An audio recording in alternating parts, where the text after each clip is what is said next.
Welcome, wanderer, to a night woven from the threads of ancient myths, where fire, love, and song flicker like stars in a forgotten sky. Tonight, we drift into tales of heroes who challenged gods, of hearts that burned brighter than divine flames, and of melodies that linger in the silence between dreams. Find your quiet place. Dim the lamps. Let a fan's soft hum cradle you, or open a window to the night's breath. These stories are not for the waking world, but for the half-light of sleep, where the mind softens and the heart listens. If these tales spark something in you, pause a moment to like the video, subscribe, and share where you're listening from. Perhaps a city under moonlight or a village kissed by dawn. What time is it there? Is the world still, or does it hum with its own stories? Sometimes these myths are louder than sleep, stirring dreams that glow like embers. Other times, they carry you gently into the dark, a whisper of the eternal. Now, settle deeper, breathe slow, and let us begin with a boy born not of mortal dreams, but of fire and steel, destined to climb the peaks of Olympus and steal the light of the gods. In the shadowed valley of Myene, where mountains loomed like silent judges, there stood a forge that sang with iron and prayer. Here, Callista, a blacksmith of unmatched skill, shaped the world with her hands. Her swords could slice through the wind, cleaving spears mid-flight. Her armor, seamless as a river's flow, was said to have shielded Ares himself in battles forgotten by time. Her workshop was no palace. Its walls were blackened stone, its air thick with pine smoke and molten metal. Soot clung to her face like war paint, her hair a tangle of ash and sweat. She smelled not of perfumes but of earth and embers, and when her hammer struck, the clang echoed like a hymn, resonating through Myene's narrow streets. The villagers revered her, yet kept their distance, for her craft seemed too close to the divine, too fierce for mortal hands. Callista worked alone, her forge a sanctuary where fire obeyed her will. But one god noticed her, not for beauty, but for the spark in her movements. Hystas, the lame god of the forge, outcast of Olympus, watched from the shadows.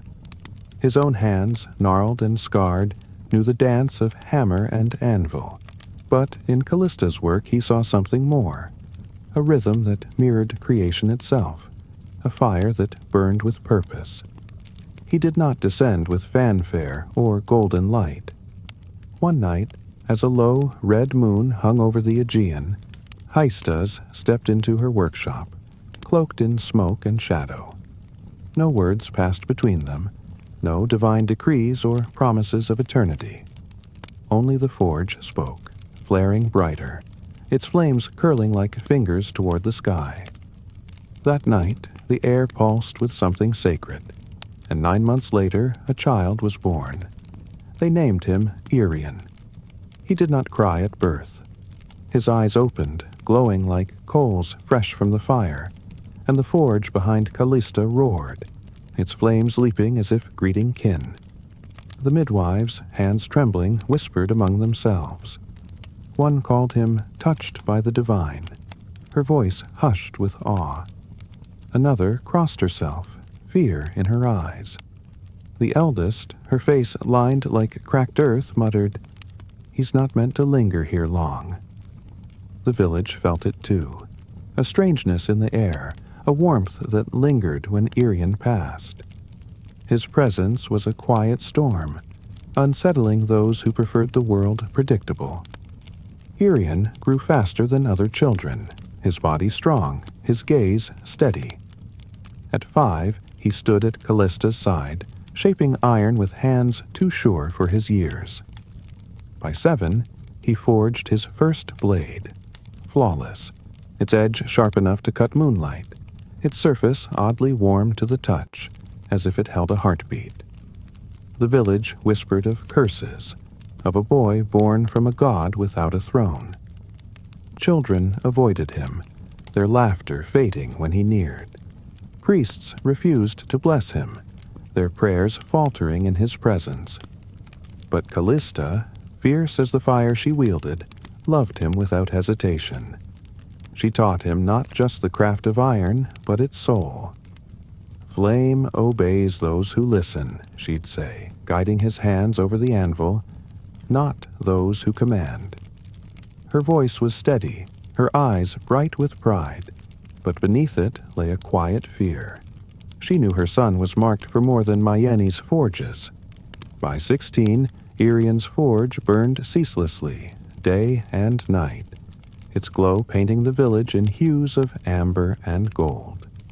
He crafted swords for warriors he'd never meet, shields for kings in distant cities, each piece flawless, each imbued with a warmth that lingered in the hands of those who held them. Yet, as his skill grew, so did a restlessness within him. He felt it in the quiet moments when the forge's roar softened and the world seemed to hold its breath. He wasn't made to serve, to craft for others' wars. He was made to change something fundamental, though he knew not what. Long ago, in an age of defiance, Prometheus had stolen the eternal flame from the heavens. A spark, not just for warmth, but for thought, for art, for the spark of creation that set mortals apart from beasts. That fire had birthed cities, songs, dreams. It was the heart of humanity's rebellion against the dark. But that age had dimmed. Mortals forgot the debt they owed, their altars cold, their prayers hollow. The gods, in their marble halls atop Olympus, grew weary of mankind's ingratitude.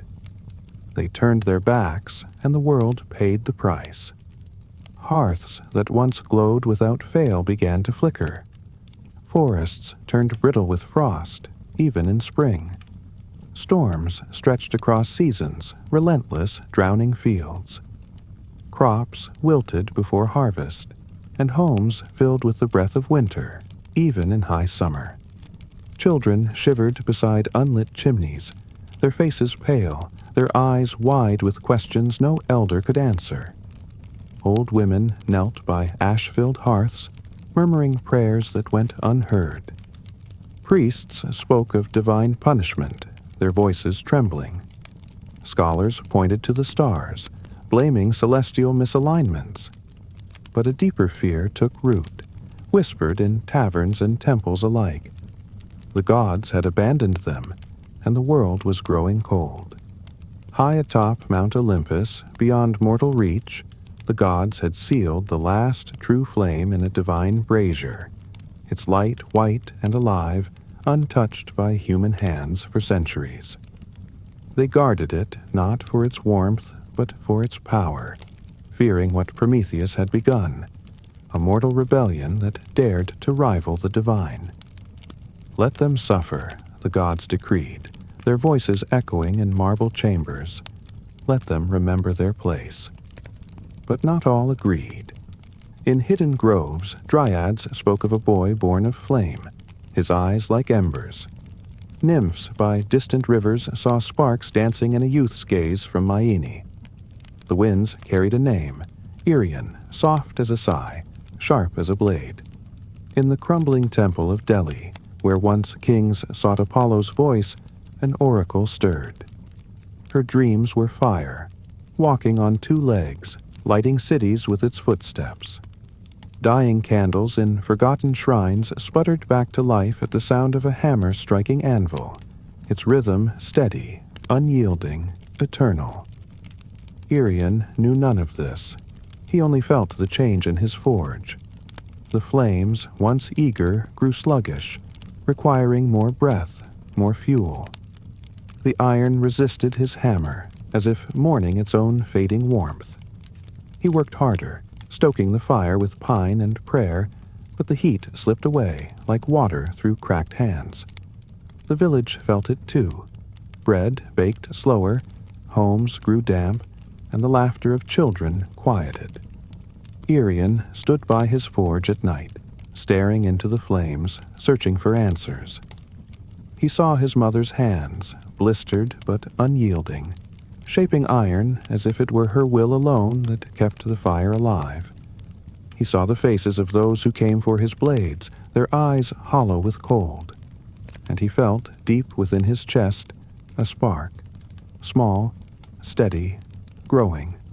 It was not anger, not ambition, but something older, something that whispered of purpose. The world had begun to watch him. Gods, ancient and silent, turned their gazes to Myene. The divine brazier atop Olympus, shielded in marble and guarded by fate, flickered for the first time in an age, its light pulsing not for a god, but for a boy born of fire and sorrow. In the quiet of his forge, as the flames danced and the anvil sang, Irion's spark grew brighter, calling him to a path no mortal had dared to tread. He would climb the mountain, face the gods, and steal the eternal flame. Not for glory, but to bring warmth back to a world that had forgotten how to glow. And as he hammered iron under Myene's starless sky, the spark within him burned hotter, a promise of fire yet to come. Irion stood at the edge of Myene, where the forge's amber glow flickered weakly against a sky heavy with frost. The world was growing colder. Hearths dimmed, laughter silenced, and the warmth his mother Callista had taught him to nurture slipped away like a fading dream. Within his chest, a spark pulsed, steady as a heartbeat, urging him toward Mount Olympus, where the gods hoarded the eternal flame in a brazier of blackened stone. The path to the flame was no mortal road. It was a trial of soul and will, guarded by death and divine wrath. Irion carried no shield, no blade, only the weight of his mother's words. Flame obeys those who listen, not those who command. As he left the village, the wind whispered his name, and the earth trembled faintly, as if sensing the journey that would reshape it.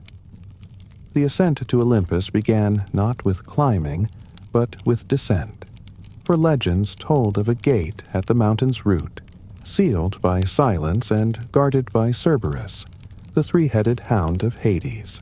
No mortal could pass without facing death itself. Irion prepared not with weapons but with craft, retreating to his forge for 3 days and nights. The village held its breath, the air thick with the scent of pine and molten iron. He forged a collar, not of war but of submission, crafted from obsidian as smooth as a midnight sea, and iron tempered by his own hands. Into its surface he carved 3 names: memory, loyalty, grief, one for each of Cerberus's heads, each syllable etched with care, as if speaking to the beast's soul.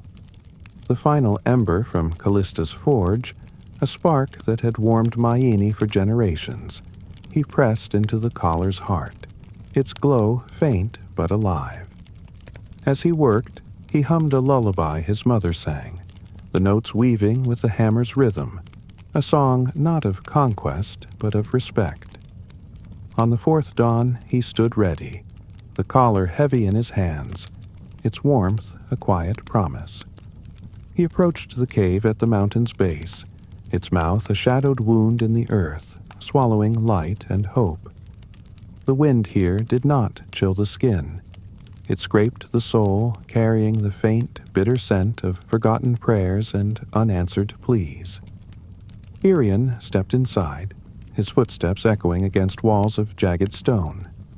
Bones glowed faintly in the dark, remnants of those who had dared before him and failed. Torches flared without flame, casting shadows that moved like living things. Deeper he went, the air growing thick, pressing against his chest until he heard it. A breathing, vast and layered, like 3 storms dreaming in unison. Cerberus. The beast lay sprawled on a bed of ash and bone, its fur blacker than the void, each head twitching to a different rhythm. memory dreaming of lost ages, loyalty snarling at unseen betrayals, grief mourning what could not be undone. Its eyes were closed, but its ears flicked, sensing his presence. Irion did not reach for a weapon. He knelt, holding the collar, and began to hum. Callista's lullaby, soft as a mother's touch, steady as a heartbeat. The middle head stirred, amber eyes glinting like firelight. The left snarled, teeth bared, then stilled. The right listened, its breath slowing to match the song. In that fragile silence, Irion slipped the collar around Cerberus's neck. The beast exhaled, a sound like stone grinding against stone, and the gate behind it opened, not with rage, but with reverence. Death stepped aside, and Irion passed through, the underworld's breath trailing him like a shadow. The ascent of Olympus was no path but a punishment. The mountain was alive, its cliffs shifting beneath his feet, its ledges crumbling as if to test his resolve. Jagged rocks tore at his hands, drawing blood that burned with divine heat, a reminder of Hystas's lineage. The wind screamed, not with air, but with voices, ancient, furious, whispering of failure, of mortals who dared too much. No stars lit the way. The sky was a void, as if the gods had erased the heavens to break his spirit. Yet the spark in Irion's chest grew hotter, a fire that steadied his trembling hands, that warmed his bones against the biting cold. He climbed not with certainty, but with instinct, each step a defiance of the mountain's will. He saw Callista in his mind, her hands blistered but unyielding, forging warmth for a world that forgot its meaning. He saw the children of Myene, huddled by unlit hearths, their faces pale with cold. Each memory fueled him, each thought a spark to keep him moving. Halfway up, the air thickened, and a figure appeared, not in a blaze of power, but in silence. Hermes, the trickster, the messenger, stood on a ledge, his cloak loose, sandals laced with feathers that twitched in the windless air. His eyes were sharp as shattered glass, a crooked grin playing on his lips. A coin spun between his fingers, catching what little light remained. "Well," he said, voice light but edged with venom, "I thought you'd be taller, fireborn." Irion kept climbing, hands gripping stone, blood dripping onto the rock. Hermes paced beside him, weightless, never touching the ground. "You think you can steal the flame? Sweet, noble, stupid. It's not a gift, it's a curse. Prometheus learned that, chained to a rock, his liver torn daily." Irion paused, meeting Hermes's gaze. "Then stop me." The god's grin faltered, the coin vanishing. "I'm not here to fight," Hermes said, his voice colder now. "I'm here to make you understand. You're walking into a story that isn't yours. The flame's dangerous not because it's precious, but because it changes everything." Irion's voice was steady, forged in resolve. "Then let it change me. I'm not Prometheus. I'm finishing what he started." Hermes's eyes darkened, and he pressed 2 fingers to Irion's chest. Pain surged, not of flesh but of soul, a frost that twisted deep, a heat that gnawed at his core. "The fire will burn everything you are," Hermes whispered, his wings twitching. Then he was gone, the mountain groaning, thunder rolling without rain, a storm of consequence awakening. The curse settled into Irion's chest like ice in the lungs, a dull heat that bit with every breath, eroding him piece by piece. It was not pain, but transformation, as if the flame he sought was already claiming him. Yet he climbed higher, past ruins carved into the mountain's heart, temples abandoned by faith, their altars cracked, their gods forgotten. Statues of Athena stared with chipped eyes, columns of Zeus lay split by time and silence. Irion saw the truth etched in the stone. The gods were not powerful. They were afraid. Afraid of a mortal who dared to carry their light, who reminded them of Prometheus's rebellion. Olympus fought him with all it had. Ice that cut like blades, winds that screamed of despair, visions of Myene frozen, of Callista's forge gone cold. Lightning danced along the ridges, gods pacing in frustration, their eyes burning through the clouds. But Irion's spark burned brighter, fueled by the memory of dying hearths, of his mother's hands, of a world shivering in darkness. The summit was no grand palace, no golden gate. It was a clearing, still as death, with a pedestal of blackened stone at its center. Within it burned the eternal flame, not red, not orange, but white, pure, alive. It did not flicker. It watched, its light pulsing like a heartbeat. Irion stepped closer, the heat not searing but entering him, recognizing the spark within his chest. His blood sang, his veins glowed faintly, the curse Hermes placed now pulsing in rhythm with the flame, like a lost sibling calling home.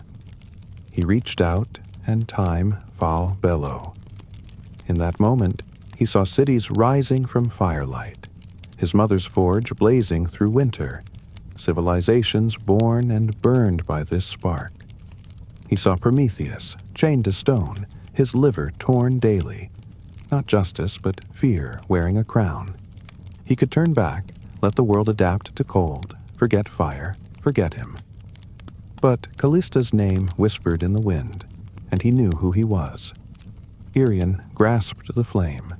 Pain screamed through him, not burning, but rewriting. His bones cracked, reformed. His skin glowed, veins pulsing with light. He fell to his knees, roaring soundlessly as the flame poured into every part of him, erasing the boy, forging the fire-bearer. He was no longer holding it. He was it. The brazier flickered, dimmed, then went cold, its light now within him. Irion collapsed beside the pedestal, smoke rising from his fingertips, his eyes glowing like dawn. Each breath sent a wisp of warmth outward, down the mountain toward the world below. His body smoldered, hair shimmering like molten gold, skin cracking like cooled obsidian. He was dying, not fading, but becoming spark, smoke, heat. He did not walk down Olympus. He carried it with him. The mountain, once defiant, now yielded. Winds fell silent. Stones shifted to guide his steps, as if recognizing what he had become. Where his feet touched earth, frost melted, leaving patches of green in their wake. His breath softened the air, carrying the scent of renewal, of pine warmed by sunlight. His body trembled under the flame's weight, not with heat that scorched, but with life that stirred. He felt every spark the flame had ever kindled, the first campfire in a cave, the torch that lit Athens, the forge that built Troy. He felt the cost, too. Cities burned, temples razed, wars fought in fire's name. The gift of the gods was never innocent, but Irion would not wield it as a weapon. He would give it as light. As he descended, the world below stirred. In a frozen village where hearths had turned to ash, people gathered, drawn by a warmth they could not name. They saw him, not as a boy, but as a torch, his form shimmering, his eyes like embers. Irion spoke no words. He held out his hand, and a flame danced from his fingertips to the nearest hearth. It roared to life, bright and steady, spreading from home to home, village to village, city to city. A chorus of warmth bloomed across lands that had forgotten how to glow. Children laughed again, their faces lit by firelight. Elders knelt by hearths, tears falling into flames that answered their prayers. Blacksmiths felt their forges burn hotter, as if fueled by something beyond wood or coal. Irion burned. His hair shimmered like molten gold, his skin, cracked like obsidian, cooled too fast. He was no longer flesh but spark, no longer mortal but memory. He walked until his body could walk no more, each step scattering warmth, each breath igniting hope. No tomb was built for him, no statues carved, no songs sung in temples. Yet his presence lingered. Hearths lit without kindling, their flames dancing as if alive. Forests, once frozen, blossomed overnight, their leaves green under starlight. Children spoke of a man of light standing by their fires, his silhouette fading with the dawn.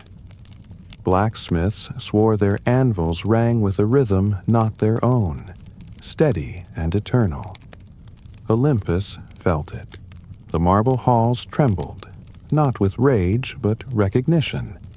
The gods did not strike back, for Irion had not challenged them with pride, but reminded them of purpose. The eternal flame, once hoarded by them, now flickered in every village, every hut, every rebel's torch. It lived in shared soup, candles lit by grieving hands, in forges burning through cold nights.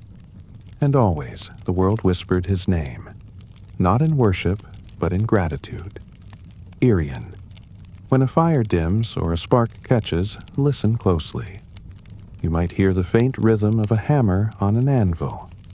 Irion never died. He became warmth itself. In the heart of Sparta, where stone walls echoed with the clash of spears and honor was carved into every bone, Leonthy was born under a blood-red eclipse. The sky burned crimson as she drew her first breath, and the elders whispered of omens, of a child marked by gods or fate. Daughter of Commander Adrastos, whose name was law in the barracks, Leonthy grew in a world of iron and discipline. By 12, she wrestled her brothers to the dust, her strength outmatching theirs, her laughter sharp as a blade. By 16, she hunted boars in the Titus Mountains, her spear swift, her eyes keener than the hawks circling above. Men lowered their gazes when she passed, not in shame, but in awe. Women watched her, their whispers a mix of envy and pride. In Sparta, where weakness was a sin, Leonthy was a storm, unyielding, untamed, a warrior born to conquer. Yet at night, when the city slept and the barracks grew quiet, Leonthy felt a hollowness she could not name. She stood on her father's balcony, her armor shed, her calloused hands resting on the stone railing. The stars above glittered like distant fires, and she gazed at them, yearning for something beyond the weight of a spear, beyond the cheers of victory. Battle brought her honor, but not peace. It sharpened her body, but not her soul. She longed for mystery, for magic, for a truth that did not bend to iron or blood. Adrastos saw her stillness and called it weakness, his voice cold as the bronze he wore. "You are Sparta's blade," he told her, "not a dreamer's heart." But Leonthy's heart answered only to the stars, to the wind that whispered of secrets older than war. Each full moon, when the night bloomed silver and the world softened, Leonthy slipped away from Sparta's walls. She left her armor behind, her spear by the door, and walked barefoot through olive groves to cliffs above the Eurytus River. The water below shimmered like liquid moonlight, its ripples singing softly to the night. She sat on a smooth stone, the air cool against her skin, and let the silence fill her. Here, away from the clash of training grounds, she could breathe. Here, she was not a warrior, but a woman searching for something the gods had hidden. She spoke to the stars, her voice low, confessing dreams she dared not share in daylight, of a life unbound by duty, of a love that felt like freedom, of a world where strength was not measured in blood. One night, as the moon hung heavy and full, Leonthy reached the cliffs and found the grove different. The air hummed, not with wind but with presence, as if the earth itself held its breath. In a hidden clearing where olive trees parted like curtains, she saw it, a swan gliding across a still pool without a ripple. Its feathers shimmered like starlight woven into silk, each movement graceful, deliberate, alive with a knowing that no beast should carry. Its eyes met hers, not with fear, but with recognition, deep and unflinching. Leonthy froze, her hand resting on the dagger at her belt, but the swan did not flee. It approached, its head bowing slightly as if in greeting. Her breath caught, and she knelt, drawn by instinct, not command. Her fingers brushed its feathers, warm and soft, like sunlight trapped in snow. The touch was not just contact, it was connection, a thread pulled taut between her heart and something eternal. Month after month, Leonthy returned to the grove under each full moon, her steps silent, her heart loud. The swan was always there, waiting by the pool, its presence a quiet anchor. She spoke to it, her words spilling like water, stories of her father's coldness, of victories that left her empty, of a yearning she could not shape into words. The swan listened, its stillness a sacred attention, its eyes holding her truths without judgment. She named it not with words but with feeling, a silent vow between them. The grove became her sanctuary, the swan her confidant, and in its presence she felt whole. Not a warrior, not a daughter, but Leonthy, raw and unguarded. She brought no offerings, only herself, and the swan accepted her as she was. Sparta began to notice her absences. Her strikes in training grew softer. Her eyes glowed with a light no barracks could kindle. Whispers spread like wildfire through the city. Leonthy, the unyielding, was slipping away. Adrastos confronted her, his voice sharp as a spear point. "What takes you from your duty?" he demanded, his shadow looming in the torchlight. Leonthy offered no answer, her silence a defiance he could not break. Patrols followed her into the groves, but the paths twisted.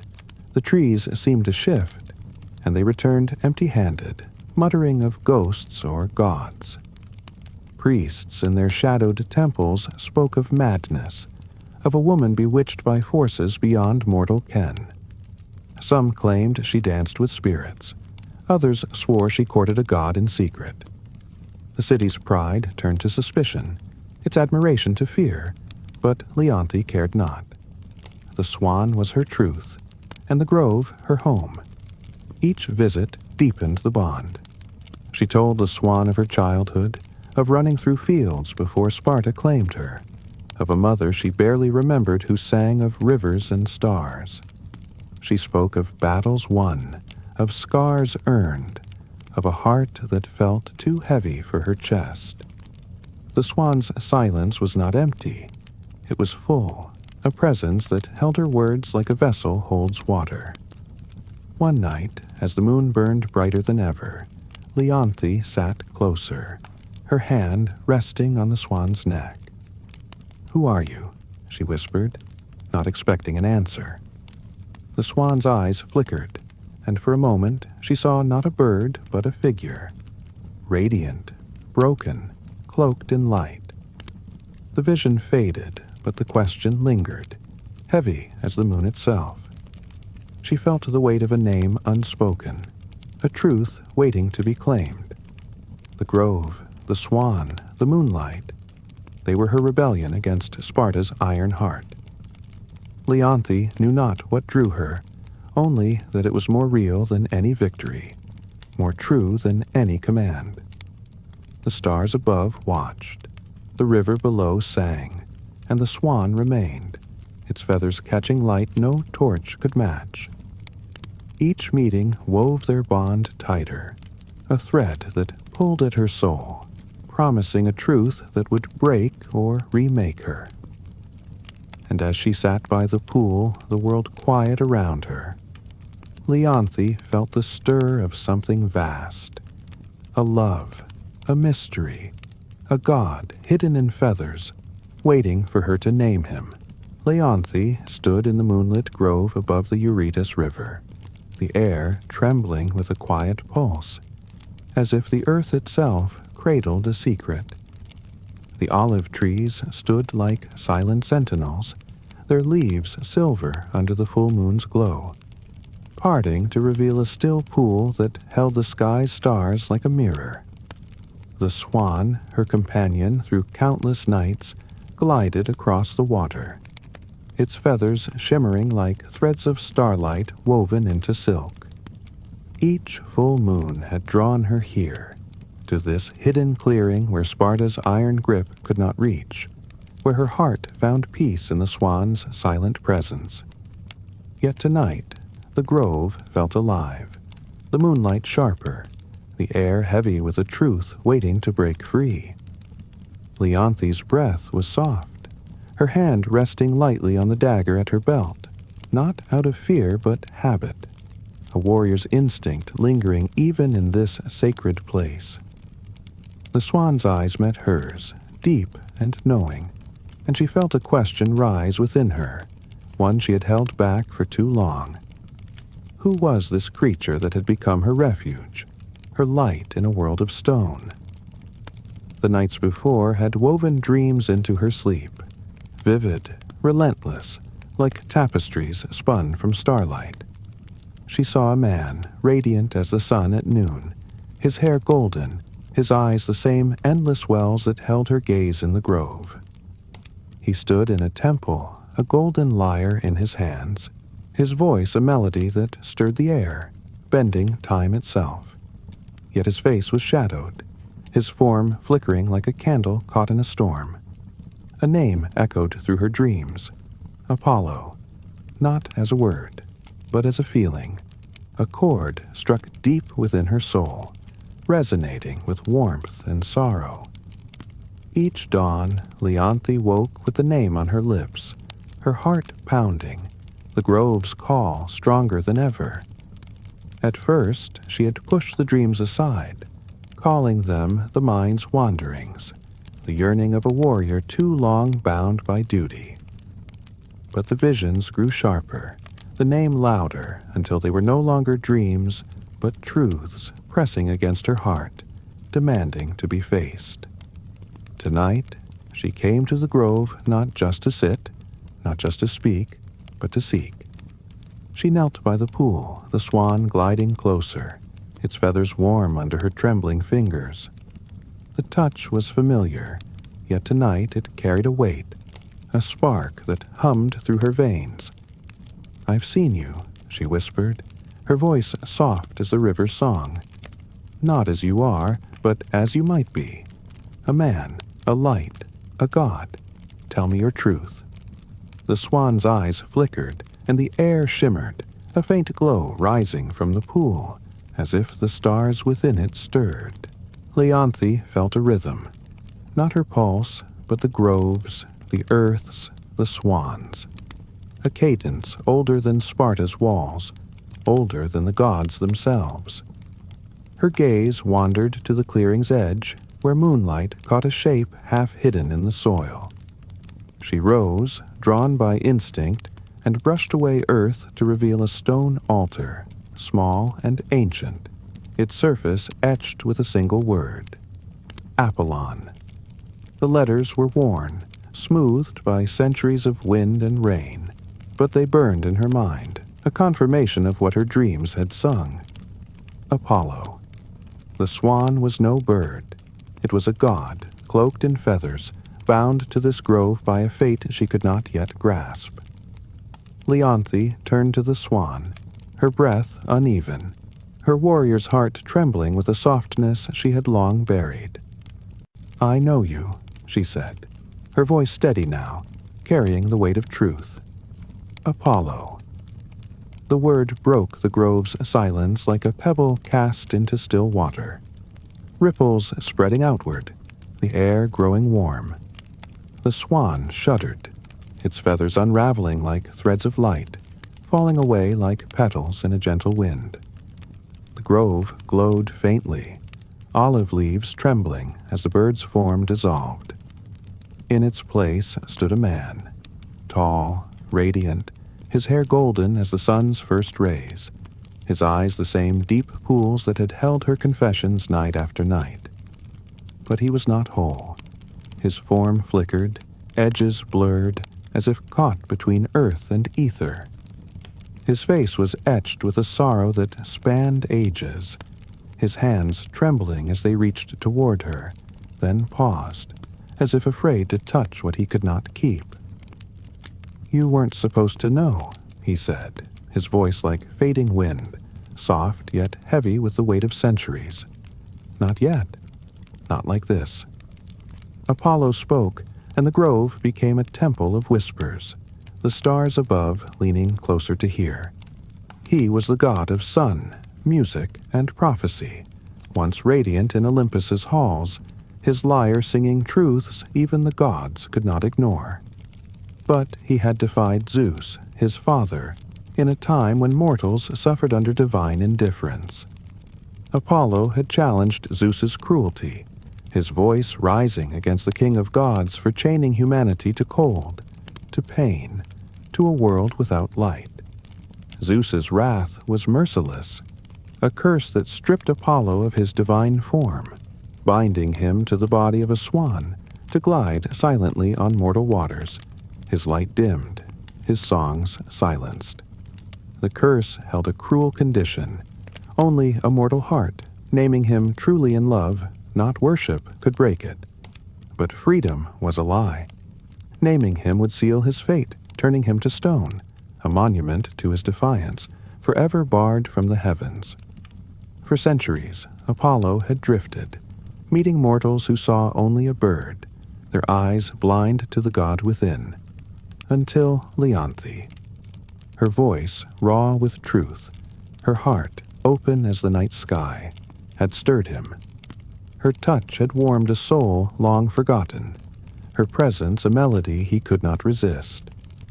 Yet he had hoped to spare her the cost of knowing, to keep their nights by the pool untouched by fate. Leonthy stepped closer, her eyes locked on his, unafraid of the god but trembling for the man. "Why hide?" she asked, her voice raw with the weight of her heart. "Why let me come, night after night, if this was waiting?" Apollo's gaze softened, a faint smile breaking through his sorrow, like a sunlight through clouds. "Because you saw me," he said. "Not a god, not a myth, but me. Your heart spoke, and I could not turn away. Your truths, your dreams, they were my light in this feathered cage." He reached for her hand, his fingers brushing hers, warm but fleeting, like a breeze that cannot stay. The glow around him faltered, his form growing heavier, more solid. "To name me is to end me," he whispered, his voice breaking.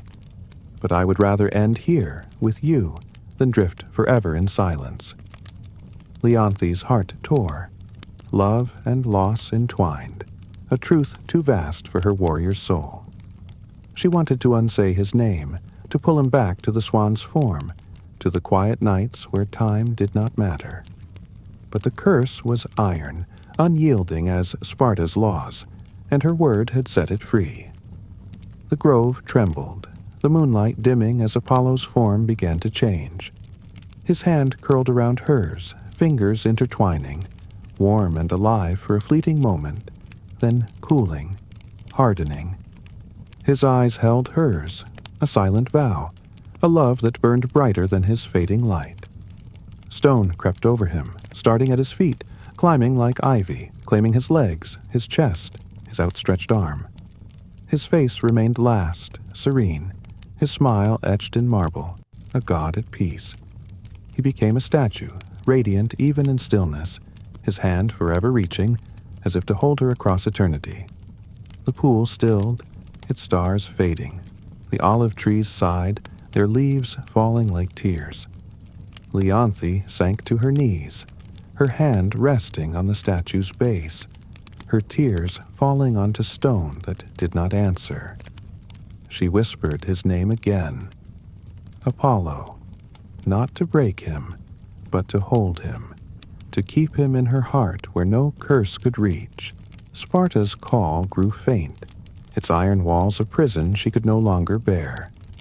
Leonthy abandoned her armor, her spear, her father's name. Adrastos's voice, once law, was now a shadow, his commands meaningless against the truth she had found.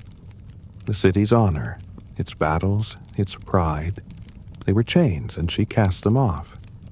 She returned to the grove, not as a warrior but as a guardian, a keeper of Apollo's light.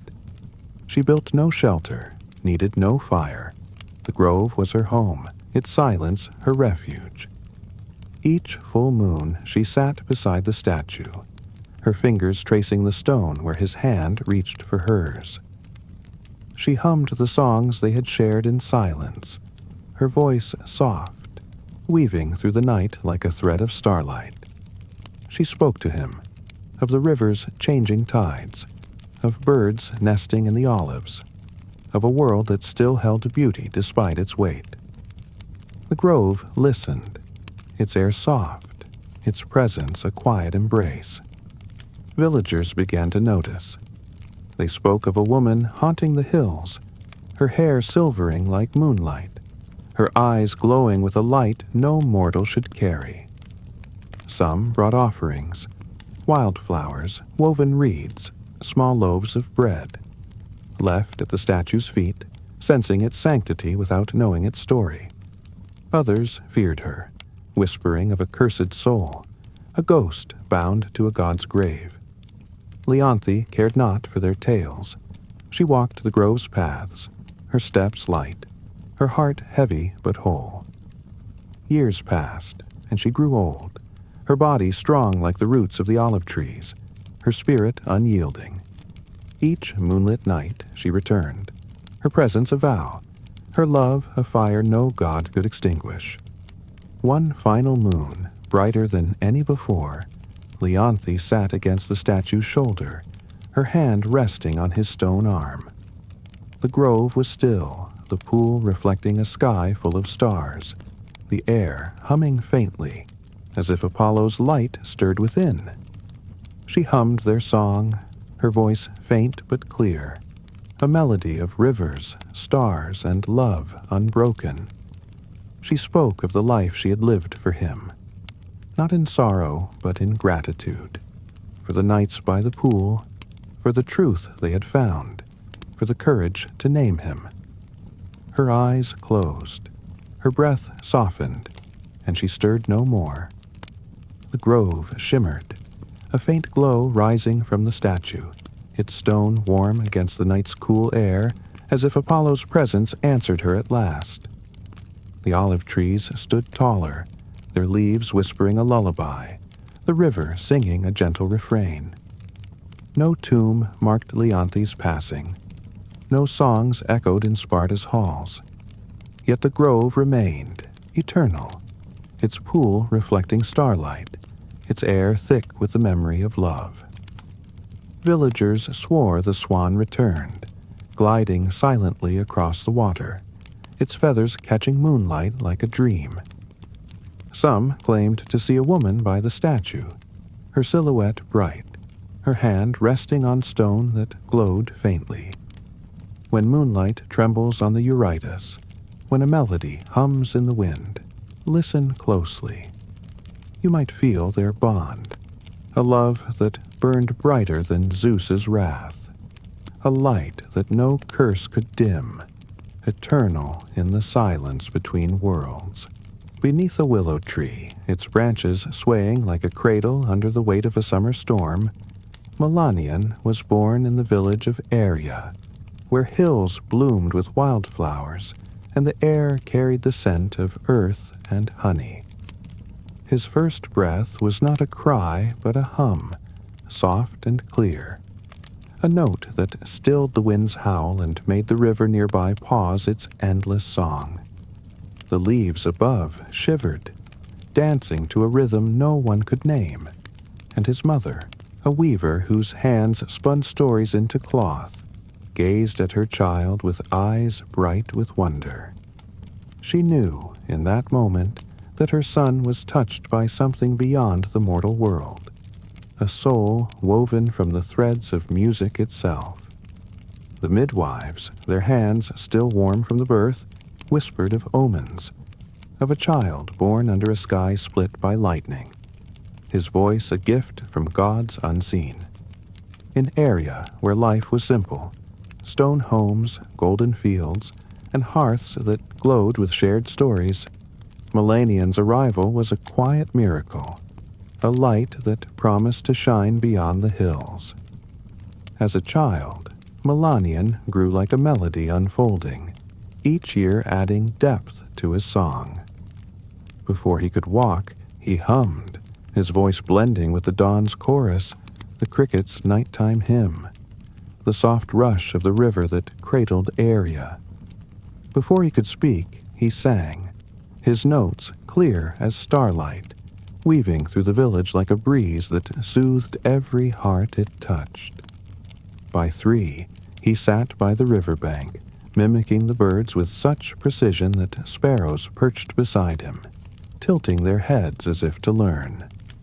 By 7, he plucked a reed from the water's edge and shaped it into a flute, its tune so pure that the river's ripples seemed to flow backward, as if time itself paused to listen. The villagers watched in awe, their faces softening, their hands stilling from work. Shepherds spoke of lambs sleeping under starlight when Melanian's voice drifted over the hills, their wool warmed by a peace no fire could match. Farmers swore their wheat grew taller, its stalks swaying as if in worship when he sang by their fields. Old women, their eyes clouded with age, wept as his melodies stirred memories of youth, of loves lost, of summers long gone. Area was no city of marble or gold, no seat of kings or scholars. Its streets were dust and stone, its market a cluster of stalls where bread and olives changed hands, its temple a modest shrine to Demeter, where wild flowers were left as offerings. Yet Melanian's music was a beacon, drawing travelers from lands beyond the hills. Merchants paused their caravans, their coins forgotten, to hear a boy whose voice could hush the noonday heat. Warriors, their swords heavy with blood, sat by Area's river, their shoulders easing as Melanian's lyre sang of peace. Children followed him, their laughter bright as his melodies, dancing in circles under olive trees.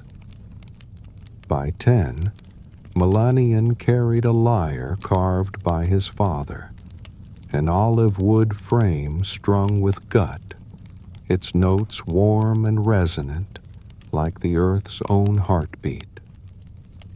He played for all, the weary farmer, the grieving widow, the child afraid of the dark. His music a gift freely given, asking nothing but the chance to fill the air with beauty. His smile was gentle, his eyes deep with a joy that seemed to see beyond the world, and Area loved him, calling him their star, their blessed son. As Melanian grew, his gift deepened, blossoming like a vine under sunlight. By 16, his voice could calm a storm's rage, its notes weaving through thunder until the clouds parted, revealing stars. His lyre could soften the hardest hearts, making warriors lay down spears, their eyes wet with memories they could not name. He left area to wander, his steps light as a breeze, his music a map that led him through valleys and over mountains. In market towns, crowds gathered, their voices falling silent, their hands clasped as his songs painted stories of heroes fallen, of lovers parted, of seas that sang under moonlight. In coastal villages, fishermen wove his melodies into their shanties, singing them as they mended nets, the waves seeming to nod in approval. In mountain hamlets, elders sat by fires, their faces lit by his tunes, swearing the flames burned brighter when he played. Melanian slept under open skies, his cloak a blanket, his lyre his pillow, eating what villagers offered: bread, figs, a cup of wine shared by a hearth. He played until his fingers bled, until his voice grew hoarse, each note a prayer for a world that needed mending. Yet beneath his gentle heart a restlessness stirred, a longing that grew with every song. Melanian's music was a gift, but it was also a hunger, a need to create something beyond the melodies he knew, something that could touch the stars, that could rival the gods' own voices. He felt it in quiet moments, when the world slept and the night was his alone. By rivers, under oaks, in fields golden with dusk, he heard fragments of a song, vast, unbroken, a sound that held the birth of light, the sigh of oceans, the pulse of time itself. It was not a song for taverns or temples, but for eternity, a creation that would mark him not as a singer, but as a shaper of worlds. He chased it in his dreams, waking with notes on his lips, his fingers twitching for strings that could hold such weight. The villagers saw his joy, but not his yearning. They heard his music, but not the silence where he sought the impossible. One twilight, as Melanian sat by a river, his lyre resting on his knees, the world changed. The air grew heavy, not with storm, but with presence, the stars above burning brighter, the water's song softening to a whisper. A breeze carried the scent of wild thyme, of honey, of something ancient and alive. He looked up, and they stood before him, 9 figures cloaked in light, their forms radiant yet familiar, as if he had known them in every note he'd ever played. The Muses, daughters of memory, keepers of art, poetry, and song, gazed at him with eyes that held the weight of creation. Kali, muse of history, stepped forward, her hair dark as midnight, her voice a chord that hummed through the earth. "You are a vessel," she said, her words not spoken but felt, a melody woven into his bones. "Your music is ours, but it is also yours. Sing for the world, Melanian, for the weary, for the lost, for those who have forgotten how to dream." she touched his brow, and light bloomed within him. Visions of songs unborn, of truths hidden in sound, of histories carried in the hush of sleep. The Muses led him to Mount Helicon, a place where the air was thick with inspiration, where streams sang of creation, and the stones themselves whispered poetry. Under a sky ablaze with stars, they taught him. Erato, muse of love, shared melodies that ached with longing, her voice soft as a lover's sigh, her eyes bright with tears unshed. Thalia, muse of comedy, wove laughter into his chords, her giggles bright as morning, her hands clapping as his lyre danced. Polyhymnia, muse of hymns, gifted him songs that stirred the soul, her presence solemn as a temple's hush, her gaze deep as prayer. Calliope, muse of epic poetry, sang of heroes and gods, her voice a river that carried him through ages. Melpomene, muse of tragedy, taught him the weight of loss, her notes heavy but beautiful, like rain on stone. Terpsichora, muse of dance, moved with his music, her steps a rhythm that made the earth sway. Euterpe, muse of music, harmonized with his lyre, her flute a partner to his strings. Urania, muse of astronomy, showed him the stars' songs, her voice vast as the heavens. Clio, muse of history, bound them all, her stories a thread through time, her touch a promise of eternity. Melanian listened, his heart open, his hands learning not just to play but to feel, to hear the wind's secrets, the earth's quiet pulse, the stars' silent hymns. He saw music as a bridge, connecting mortal hearts to the divine, the fleeting to the eternal. The Muses' teachings were not lessons but awakenings, each note a key to a truth he had always known but never named. They asked one thing: to carry their light to the world, to sing for those who needed it most, the sick, the broken, the forgotten. Melanian knelt before them, his lyre clutched to his chest, his voice steady with purpose. "I am yours," he said, "and I am theirs." The Muses smiled, their light fading into the night, but their presence lingered, a hum in his heart, a spark in his fingers. He returned to Aria, his lyre heavier with purpose, his voice richer with truths. His songs now held power beyond beauty.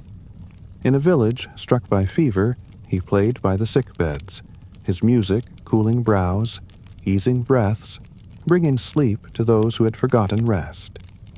In a town torn by feud, he sang in the square, his melodies softening hearts, drawing enemies to shared silence, their hands clasped in truce. In a widow's hut, he played a tune that stirred memories of love, her tears falling but her smile returning, her hands reaching for a husband long gone. Melanian traveled farther, his music stitching the world together, note by note, village by village. He sang in marketplaces where merchants paused, their scales forgotten. He played in temples where priests bowed, their prayers quieter than his chords. He performed by rivers, where nymphs were said to listen, their laughter bright in the water's ripples. Yet the restlessness grew, a fire that would not quiet. The song he heard in dreams, the vast, transcendent melody, haunted him, its fragments clearer with each night. It was a sound that held the birth of stars, the fall of empires, and the sigh of eternity, a creation that could bend time, stir stone, touch the gods themselves. He chased it in quiet moments, his lyre trembling under his fingers, his voice straining for notes no mortal throat could hold. In a crystal cave by the sea, where light danced like water and the air hummed with echoes, Melanian sought solitude. He played for days, his fingers bleeding, his voice raw, weaving fragments into a whole. The cave's walls reflected his notes, amplifying them until they felt alive, a chorus of light and shadow.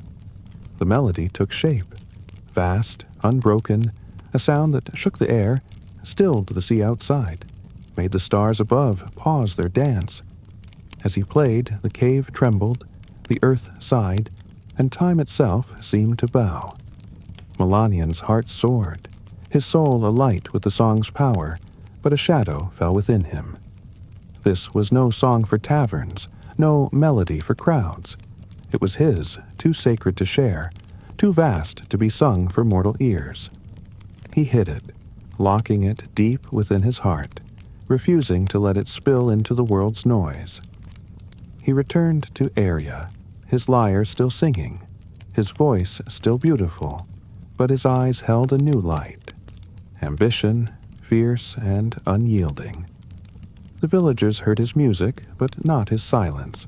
They saw his smile, but not the fire burning within. The muses felt his choice, their presence a distant hum, their voices soft but heavy with warning. Kali appeared in his dreams, her eyes deep with time, her voice a whisper that cut like wind. "Beauty is not to be buried," she said, her hand resting on his lyre, its strings still. Melanian stood firm, his heart torn between duty and desire. "I won't see it cheapened," he replied, his voice steady but sharp, a defiance he could not unsay. The muses withdrew, their light fading, and a silence fell over him, deeper than any he had known. The world still listened to his songs, but Melanian listened to the melody in his heart, a creation that promised glory, and a cost he could not yet see. Melanian stood alone in Irion's twilight, his lyre clutched against his chest, the weight of his choice heavier than the olive wood frame. The song he had woven in the crystal cave, a melody vast as the heavens, deep as the sea, holding the birth of stars and the sigh of eternity, burned within him, a fire he refused to share. The muses, radiant daughters of memory, had gifted him their light, their truths, their charge to sing for the world's weary and lost. Yet Melanian, once a vessel of their grace, had turned inward, his heart fierce with ambition, his voice silent where it mattered most. The villagers still gathered, their faces bright with hope, expecting his music to lift their burdens, to weave their scattered lives into harmony. But Melanian's songs, though beautiful, lacked the spark they once held, his notes hollow, his eyes distant, fixed on a creation too sacred for mortal ears. The muse's warning echoed in his dreams, Kali's voice a whisper sharp as wind. Beauty is not to be buried. Yet Melanian stood defiant, his heart torn between duty and desire. He played for Irion, for market towns, for coastal hamlets, but the divine song remained locked within, a treasure he guarded with a lover's jealousy.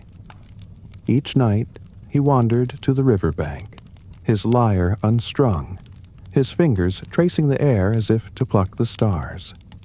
He sang the song in silence, its notes a fire in his soul, promising glory, promising a name that would outlast stone. The world felt small beside it, its joys fleeting, its sorrows unworthy of such a creation. He saw no harm in his choice. His other songs still soothed, still healed. But the muses saw deeper, their eyes heavy with time, their silence a judgment that grew louder with each passing moon. One starless night, as Melanian sat by the river, the air grew cold, not with winter, but with absence. The water's song faded, the willows stilled, and a shadow fell across the earth. The muses appeared, not in light, but in dusk, their forms faint, their faces etched with sorrow. Kali stepped forward, her hair dark as oblivion, her voice a chord that shook the ground. "You were chosen," she said, her words a weight that pressed against his chest, "to carry our light, to sing for those who cannot. Yet you hoard what was given, hiding beauty from a world that starves." Melanian rose, his lyre trembling in his hands, his voice steady but sharp. "This song is mine," he said, his eyes fierce. "It's too great for crowds, too pure for their noise. I'll sing it when the world is worthy." The muses' gazes darkened, their silence deeper than the sea. Erato, muse of love, shook her head, her voice soft as a sigh. "Love does not hide," she whispered. "It gives, even when it breaks." The muses raised their hands, not in anger but in necessity, their voices blending into a chorus that hummed through the earth, the sky, the stars unseen. "If you will not sing," Kali intoned, "then silence shall be your song." A curse fell upon Melanian, not of pain but of loss. His voice, once a river of light, grew faint, his throat tightening with each note until only a whisper remained. His fingers, once swift as wind, faltered on the lyre, the strings resisting, their sound dull as ash. The divine song within him burned hotter, but he could not sing it, could not play it, its notes trapped in a heart that could no longer share. The muses faded, their light gone, leaving Melanian alone by the river, the silence louder than any storm. Arya felt the change. Melanian's songs, once a balm, now faltered, his voice cracking, his lyre out of tune. Villagers gathered, their faces creased with worry, their hands reaching for a boy who could no longer reach back. Children, once dancing to his melodies, stood still, their laughter quiet. Farmers noticed their fields less vibrant, shepherds their flocks restless. Old women who had wept at his music now wept for him, their prayers unanswered. Melanian tried to sing, to play, but each attempt was a wound, his gift slipping away like water through cracked hands. He wandered Arya's hills, his lyre slung across his back, his eyes hollow, searching for a note, a chord, a spark to reclaim what was lost. The divine song haunted him, its beauty a torment, a reminder of his defiance, his pride. He left Arya unable to bear the village's pity, its silent questions. He walked through valleys, over mountains, along shores where waves sang what he could not. In towns he tried to perform, but his voice broke, his fingers stumbled, and crowds drifted away, their coins unoffered. In temples he knelt, begging the gods for release, but the gods were silent, their altars cold. In forests he whispered to the trees, hoping the wind might answer, but the wind carried only its own sighs.